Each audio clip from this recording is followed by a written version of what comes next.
Hello everyone, कैसे हैं आप सभी लोग। आई होप आप सभी लोग अच्छे होंगे और अपनी तैयारी अपनी पढ़ाई बहुत अच्छे तरीके से कर रहे होंगे।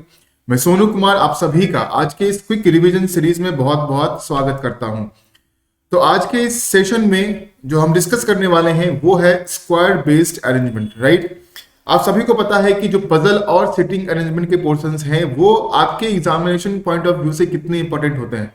लाइक मेजर क्वेश्चंस जो हैं वो कंप्राइज करते हैं पजल एंड सिटिंग अरेंजमेंट्स को। तो मैं कोशिश ये कर रहा हूं कि सिटिंग अरेंजमेंट के जो भी टाइप्स हैं जो प्रीलिम्स एग्जामिनेशन को लेके इंपॉर्टेंट है उसको मैं कवर करूं।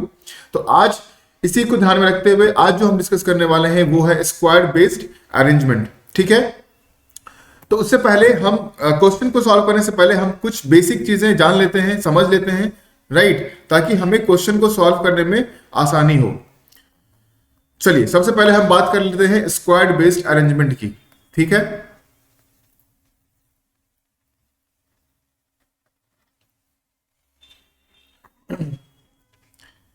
क्वेश्चन कुछ भी आ सकता है, राइट। यहाँ पे क्वेश्चन में ये भी दिया हो सकता है कि 8 पर्सन हैं एक स्क्वायर टेबल के अराउंड बैठे हुए हैं, ठीक है, या कुछ भी स्क्वायर कुछ भी हो सकता है वहां पे क्वेश्चन में। तो वो एक स्क्वायर, सपोज कि एक स्क्वायर टेबल के अराउंड बैठे हुए हैं 8 पर्सन हैं, ठीक है। 8 पर्सन एक स्क्वायर टेबल के अराउंड बैठे हुए हैं। अब ये पर्सन जो है वो किसी भी तरीके से बैठे हो सकते हैं। फॉर एग्जाम्पल पहला केस ये हो सकता है कि सारे के सारे पर्सन जो हैं वो इनसाइड फेस कर रहे हो, ठीक है। सारे के सारे पर्संस क्या है, इनसाइड फेस कर रहे हैं, ठीक है। इस तरीके से भी क्वेश्चंस आपको आ सकते हैं कि जो भी पर्संस 8 पर्संस हैं वो सारे के सारे इनसाइड फेस कर रहे हैं। या फिर सेकेंड टाइप ये हो सकता है कि सारे के सारे पर्सन जो हैं वो आउटसाइड के तरफ फेस कर रहे हैं, ठीक है। सारे के सारे पर्संस आउटसाइड की तरफ फेस कर रहे हैं। तो वो अरेंजमेंट हमारा कैसा बनता है, तो वो अरेंजमेंट हमारा इस तरीके से बन जाएगा, ठीक है। अवे फ्रॉम द सेंटर, सभी के सभी away from the centre face कर रहे हैं, यानी कि आउटसाइड की तरफ फेस कर रहे हैं। तीसरा हमारा क्या हो सकता है यहां पे कि जो कॉर्नर पे हैं, ठीक है, जो कॉर्नर पे हैं वो इनसाइड फेस कर रहे हैं और जो मिडिल ऑफ द साइड्स पे हैं, जो मिडिल ऑफ द साइड्स पे हैं वो आउटसाइड फेस कर सकते हैं एंड वाइस वर्सा, यानी कि ये चेंज हो सकता है, राइट। एक बार ये हम मानते हैं कि कॉर्नर पे जो है वो इनसाइड फेस कर रहे हैं, जो मिडिल ऑफ द साइड्स पे हैं वो आउटसाइड फेस कर सकते हैं। ये चेंज भी हो सकता है कि कॉर्नर वाले आउटसाइड फेस कर रहे हो और मिडिल ऑफ द साइड्स वाले इनसाइड फेस कर रहे हो, ठीक है। तो ये चीजें चेंज हो सकती है। फॉर एग्जाम्पल देख लो आप एक बार, मैं यहाँ पे फिगर ड्रॉ करता हूं, जो अरेंजमेंट है उसको ड्रॉ करता हूं। सपोज जो मैंने लिखा है यहाँ पे, जो कॉर्नर वाले हैं वो इनसाइड की तरफ फेस कर रहे हैं, ठीक है। जो कॉर्नर वाले हैं वो इनसाइड की तरफ फेस कर रहे हैं और जो मिडिल ऑफ द साइड पे बैठे हुए हैं वो आउटसाइड की तरफ फेस कर रहे हैं, ठीक है। ये चेंज भी हो सकता है अकॉर्डिंग टू द क्वेश्चन, जो भी क्वेश्चन में इंस्ट्रक्शंस दिए रहेंगे उसके अकॉर्डिंग चेंज हो जाएगा। फोर्थ वन ये हो सकता है कि आपके पास एक स्क्वायर दिया हुआ है, to persons on either side, ठीक है, यानी कि आपके पास स्क्वायर बेस्ड अरेंजमेंट है, ठीक है, और दो दो पर्सन जो हैं वो एक साइड पे बैठे हुए हैं और ये इनसाइड भी फेस कर सकते हैं सारे के सारे पर्सन्स, और सारे के सारे पर्सन्स आउटसाइड भी फेस कर सकते हैं। तो ये कुछ टाइप्स हो गए, ठीक है, ये कुछ टाइप्स हो गए क्वेश्चंस के जो कि आपके एग्जामिनेशन में पूछा जाता है, ठीक है। वैरायटी ऑफ क्वेश्चंस है, वैरायटी ऑफ टाइप्स हैं, इसमें वेरिएबल्स भी एडेड हो सकते हैं, ठीक है, कुछ भी दे सकता है। यहाँ पे फ्रूट्स हो गया, कलर हो गया, उसका प्रोफेशन हो गया, सिटीज हो गया, कंट्रीज हो गया, कुछ भी इसमें एडेड हो सकते हैं कि ये वो लाइक करता है या ये वहां जा रहा है, ये उस कंट्री में जा रहा है, ये इस प्लेस से बिलोंग करता है। तो इस तरह के कितने भी वेरिएबल्स वो ऐड कर सकते हैं इस क्वेश्चन में according to the level of examination, ठीक है। एग्जामिनेशन के लेवल को ध्यान में रखते हुए यहाँ पे चेंजेस हो सकते हैं, पैटर्न्स में, क्वेश्चन के टाइप में चेंजेस हो सकते हैं, वेरिएबल्स एडेड हो सकते हैं, ठीक है। तो ये कुछ बेसिक बातें आप लोगों को ध्यान रखनी है जब भी स्क्वायर बेस्ड अरेंजमेंट क्वेश्चंस को आप सॉल्व करते हैं। अब कुछ हम एग्जांपल के तौर पे कुछ क्वेश्चंस हम यहाँ पे अभी हम सॉल्व करेंगे, ठीक है। चलिए क्वेश्चन आपके स्क्रीन के ऊपर आ गया है, सभी लोग क्वेश्चन को पढ़िए ध्यान से, पहले क्वेश्चन को समझिए। क्वेश्चन को समझना बहुत ही इंपॉर्टेंट है। मैंने अपने हर एक सेशन में ये बात बोली है कि क्वेश्चन में जो भी इंस्ट्रक्शंस दिए गए हैं उस इंस्ट्रक्शंस को पढ़ना बहुत इंपॉर्टेंट होता है आपके लिए, ठीक है। अगर आपने गलत इंस्ट्रक्शंस पढ़ लिया तो क्वेश्चंस आपके गलत हो सकते हैं। अब यहाँ पे क्या इंफॉर्मेशन दिया गया है, 8 friends namely S T U V W X Y and Z are seated around a square table which 2 persons sit on each of the sides। यहाँ पे 8 दोस्त हैं, राइट, 8 फ्रेंड्स आर देयर, जो कि एक स्क्वायर टेबल के around बैठे हुए हैं बट यहां पे जो अरेंजमेंट दिया गया है वो है कि 2 persons on each of the sides, right. यानी कि जो अरेंजमेंट हमारा होगा, ठीक है, वो किस तरीके का होगा, तो ये भाई ये हमारा इस तरीके का बनेगा, 2 पर्सन हर एक साइड पे बैठे हुए हैं, ठीक है। चलो, all of them are facing outside the centre. उसके बाद इंफॉर्मेशन दिया गया कि सभी के सभी आउटसाइड के तरफ फेस कर रहे हैं, यानी कि सभी के सभी away from the centre face कर रहे हैं, राइट। आउटसाइड का मतलब अवे फ्रॉम द सेंटर, ठीक है। अब आते हैं हम क्वेश्चन पे। यहाँ पे T sits fourth to the right of S. T जो है वो एस के फोर्थ राइट पोजीशन पे बैठा हुआ है, ठीक है भैया। तो टी अगर एस एस के फोर्थ राइट पोजीशन पे है तो हमने मान लो एस को यहां लिया, ठीक है। टी इसके फोर्थ राइट पे है, यानी कि 1 2 3 एंड 4, टी हमारा यहां पे हो जाएगा, करेक्ट है। आगे बढ़ते हैं। U is sitting to the immediate right of Y। अभी हम U और Y को प्लेस नहीं कर सकते हैं। T is immediate neighbour of Z and W। Z और W के इमीडिएट नेबर कौन है, दोनों के इमीडिएट नेबर कौन है, यहाँ पे T है। तो Z हमारा यहां भी हो सकता है और W यहां हो सकता है। दूसरा एक केस हमारा ये बन सकता है यहां पे Z और W के पोजीशन को लेके, ठीक है। Z और W के पोजीशन को लेके हमारे पास एक और केस बन सकता है जहां पे T तो हमारा यहां पे है ही, Z हमारा यहां हो जाएगा और W यहां हो जाएगा, ठीक है। चलो, तो ये 2 केस हमारे पास अभी तक है, पॉसिबल केस जो हमारे इस क्वेश्चन के अकॉर्डिंग बने, ठीक है। अब आगे बढ़ते हैं हम। यहाँ पे क्वेश्चन क्या कह रहा है, X is sitting opposite to Z।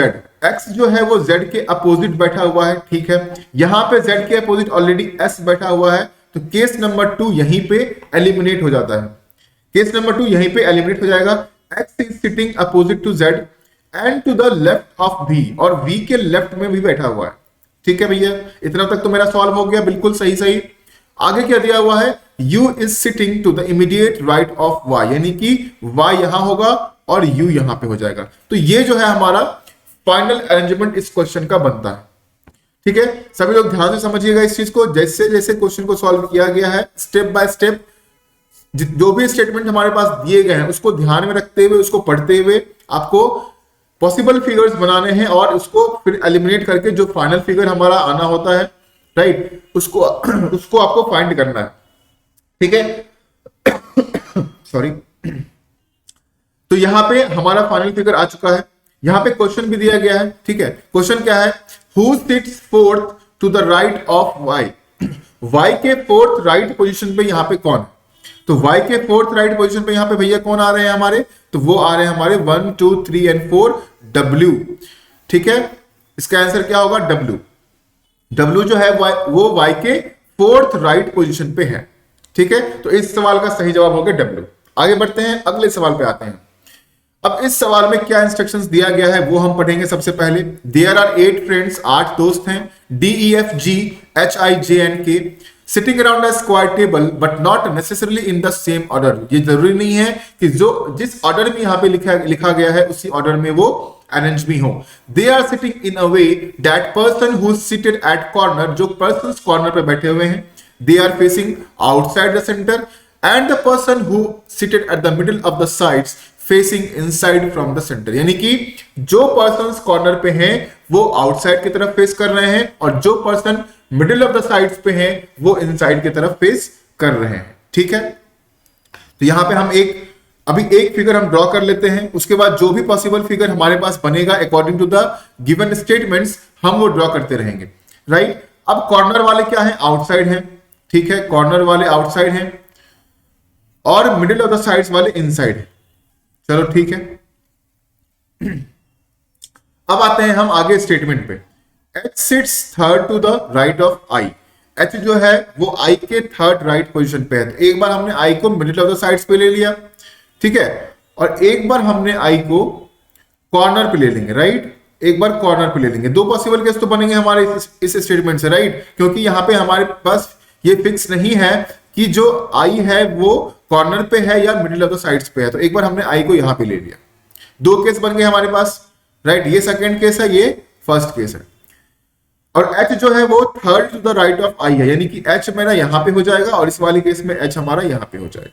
आगे बढ़ते हैं। Only 2 person sit between D and J, D और जे के बीच में 2 पर्सन बैठे हुए हैं। डी और जे को लेके अभी हमारे पास कोई इंफॉर्मेशन नहीं है। E and D are immediate neighbours of H, E और डी जो है वो एच का इमीडिएट नेबर है। तो एक बार तो हमारा ई यहां हो सकता है और एक बार डी यहां हो सकता है, ठीक है। अब यहां पे दूसरा केस फिर हमारा बन के आता है। वो केस में क्या होगा हमारे पास, ये केस होगा हमारा 1A, ठीक है। चलो एक बार हम फिर से ड्रॉ कर ले रहे हैं फिगर को। जो भी पॉसिबल केस बनेंगे, देखो मैं कोशिश ये करता हूं कि जो आप लोगों को समझाया जाए वो बिल्कुल इलेबोरेट करके समझाया जाए, ताकि कहीं कोई कंफ्यूजन ना रह जाए जब आप सॉल्व करें। आपकी एक स्ट्रेटजी हमेशा बनी रहे, ठीक है। इसीलिए मैं इतनी डिटेल में करता हूं, नहीं तो मैं शॉर्टकट में बना के जल्दी से जल्दी हम इस वीडियो को खत्म भी कर सकते हैं, लेकिन ऐसा करना नहीं है मुझे, ठीक है। आप लोगों को बहुत अच्छे तरीके से समझाना है कि किस तरीके से आपको सॉल्व करना है और सॉल्व करते हुए किन बातों का ध्यान रखना है, ये जानना बहुत जरूरी है। अब हमारे पास एक केस यहां पे और बन गया, क्योंकि ई और डी के बारे में बोला कि वो एच का इमीडिएट नेबर्स है, तो हमने एक बार डी तो वहां ले लिया। अब एक बार डी यहां पे ले लेंगे, ई यहां पे ले लेंगे, एच यहां हो जाएगा और आई हमारा यहां पे प्लेस है, ठीक है। तो ये एक केस हमारा ये बन गया। अब इस वाले में भी वही सेम चीज होगा, सेम केस यहां भी हो जाएगा कि एक और केस बनेगा, दिस इज 2A, राइट। चलो जितने अच्छे से समझोगे ना डिटेल में, जब सीखने की बारी होती है, जब आप एक सीखने के स्टेज में होते हो, तो उस समय हमेशा किसी भी चीज को, आप कोई भी सब्जेक्ट पढ़ते हैं, ठीक है, इस बात को बिल्कुल ध्यान रखिएगा। आप कोई भी सब्जेक्ट पढ़ते हैं तो जब आप सीखने के स्टेज में, लर्निंग स्टेज में है, तो उस समय पे उस चीज को बहुत डिटेल में समझिए, ताकि आगे चल के जब आप शॉर्टकट्स को अपनाएंगे, फास्टली सॉल्व करेंगे, तो वहां पे आप गलती ना कर सकें, आपसे गलती से भी ना हो पाए, राइट। तो इस बात का ध्यान रखना बहुत जरूरी है। इसीलिए जो भी लर्निंग स्टेज में स्टूडेंट्स हैं, प्रिपेयर करना स्टार्ट किए हैं, सीख रहे हैं सारी चीजों को, तो वो थोड़ा सा अभी डिटेल में चलें, फिर धीरे धीरे प्रैक्टिस करें, शॉर्टकट्स को अपनाएं, क्योंकि वो बहुत जरूरी है। टाइम मैनेजमेंट बहुत जरूरी है एग्जाम के लिए, तो वो सब तो होता रहेगा। But if you are at the learning stage, आपने स्टार्ट किया है तो इस तरीके को अपनाओ, ठीक है, बिल्कुल डिटेल में पढ़ो। अब यहां पे ई और डी को हम एक बार जल्दी से अरेंज करते हैं। ई और डी क्या था, नेबर्स ऑफ एच। तो एक बार हमने ई को यहां लिया, डी को यहां लिया, एक बार हमने डी को यहां लिया और ई को यहां लिया, ठीक है। ये चार केस हमारे पास अभी बन चुके हैं, राइट। के सिट्स थर्ड राइट ऑफ ई, के जो है वो ई के थर्ड राइट पोजीशन पे है, ठीक है। के जो है वो ई के थर्ड राइट पोजीशन पे है, तो हमने सारे जगह के को प्लेस कर लिया है, ठीक है। चलो, G does not face outside the centre, G जो है वो आउटसाइड द सेंटर फेस नहीं कर रहा है, ठीक है, अभी बाद में देखेंगे, अभी हम कंफर्म नहीं कह सकते हैं कुछ।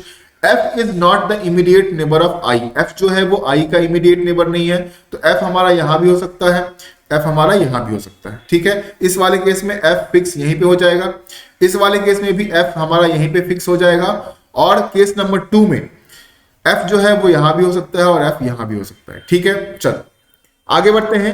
D does not sits opposite to I, D जो है वो I के अपोजिट में नहीं है, यानी कि केस नंबर 2A यहां पे कैंसिल, क्योंकि D और I एक दूसरे के अपोजिट है। Case number 2A is cancelled, case number 1A is also cancelled, क्योंकि यहां भी D और I एक दूसरे के अपोजिट में हैं। तो हमारा case number 2A and case number 1A जो है वो कैंसिल हो चुका है, ठीक है। चलो अब आते हैं हम बाकी दो फिगर्स पे। यहां पे हमें क्या करना है, सबसे पहले कि अब हमें F और G का जो है वो प्लेसमेंट करना पड़ेगा, ठीक है। F और G का प्लेसमेंट करना पड़ेगा, तो इसके लिए क्या करेंगे हम, एक लाइन ऊपर हमारे पास दिया गया था D और J के बीच में 2 पर्सन्स हैं, तो D और J के बीच में अगर 2 पर्सन्स हैं तो J हमारा किस पोजीशन पे होगा, कंफर्म, ये तो कंफर्म हो गया कि J हमारा इस पोजीशन पे होगा और F हमारा यहां हो जाएगा। बच गया हमारे पास एक पर्सन G हमारा यहां पे हो जाएगा। उसी तरीके से इस वाले केस में भी D और J के बीच में 2 पर्सन्स अगर हैं तो J यहां पे हो जाएगा, राइट, F हमारा यहां पे हो जाएगा और G हमारा यहां पे हो जाएगा। अब एक लाइन ये दी गई है यहां पे कि G जो है वो आउटसाइड फेस नहीं करता है, G does not face outside the centre, ठीक है। G जो है वो आउटसाइड फेस नहीं करता। अब ये वाले केस को हम यहां से हटा देते हैं पहले, ठीक है, ताकि क्लियर थोड़ा सा विजिबल हो सारी चीजें जो लिखी हुई है यहाँ पे, क्योंकि ये तो हमारा कैंसिल ही हो चुका था, ठीक है। आप लोगों को समझ में आ गया होगा कि किस तरीके से कैंसिल हुआ, ठीक है। चलो, तो अब हमारे पास 2 केस ये रह गए हैं। अब यहां पे क्या एलिमिनेट होगा, कैसे एलिमिनेट होगा, तो उसके लिए हमारे पास एक स्टेटमेंट दिया गया है कि G जो है वो आउटसाइड फेस नहीं करता है। इस वाले केस में जी जो है वो आउटसाइड केस फेस कर रहा है, तो केस नंबर 1 भी एलिमिनेट हो जाएगा और फाइनल अरेंजमेंट होगा हमारा केस नंबर 2। ठीक है, केस नंबर 2 हमारा फाइनल अरेंजमेंट बनता है। अब इसी के अकॉर्डिंग क्वेश्चन दिया गया है कि who sits third to the right of R, R के थर्ड राइट पोजीशन पे कौन बैठा हुआ है। तो आर के थर्ड राइट पे कौन है भैया, सॉरी आर तो नहीं होगा यहाँ पे, आर नहीं होगा यहाँ पे आई होगा। आई के थर्ड राइट पोजीशन पे कौन बैठा हुआ है, तो आई हमारा यहाँ पे अगर है तो आई के थर्ड राइट पे कौन है भैया, एच है। तो आंसर क्या हो जाएगा हमारा एच। एच जो है वो आई के थर्ड राइट पोजीशन पे बैठा हुआ है। ठीक है, तो समझ गए सभी लोग किस तरीके से आपको स्क्वाड बेस्ड अरेंजमेंट के क्वेश्चन को सॉल्व करने हैं। ठीक है, किन बातों का ध्यान रखना है जब भी आप क्वेश्चन को सॉल्व कर रहे होते हैं। ठीक है, सारी चीजें हमने डिस्कस कर दी है, बेसिक भी बता दिया है। अब इसके कुछ एडवांस क्वेश्चन भी हम करेंगे, लेकिन वो करेंगे हम अगली क्लास में। ठीक है, चलिए, तो आप आई होप आप सभी लोगों को आज का ये सेशन अच्छा लगा होगा, राइट। अगर अच्छा लगा तो आप सभी लोग इस वीडियो को लाइक कर दें, इस वीडियो को जितना शेयर कर सकते हैं शेयर भी कर दें, सारे सोशल मीडिया प्लेटफॉर्म्स पे, ग्रुप्स में, जो भी आप फॉलो करते हैं। ठीक है, और अगर आपने अभी तक सब्सक्राइब नहीं किया है दिशा पब्लिकेशन यूट्यूब चैनल को, तो प्लीज गो एंड सब्सक्राइब करें और साथ में बेल आइकन को भी जरूर प्रेस करें। ठीक है, ताकि सारे इंपॉर्टेंट नोटिफिकेशंस जो भी हमारे सेशंस आ रहे हैं उसकी आपको मिलती रहे।